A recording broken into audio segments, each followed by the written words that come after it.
Assalomu alaykum hurmatli parvoz aka-ukalar. Bugun mana 9-mart.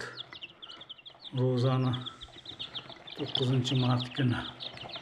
Hozir bular mana 28-kuni ochildi. Shu qanotlari chiqyapti. Ichida 40% xo'ras.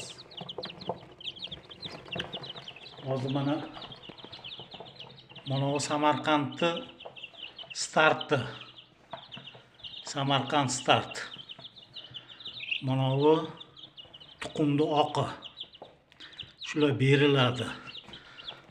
Turkmanistondagi Merdan do'stim, Buloqboshidagi do'stim, Qorasuvlik akaxon, Sharxondagi akaxon, Qirg'izistondagi parvoz aka-uka, Qozog'istondagilar, Tojikiston hammalarga salom.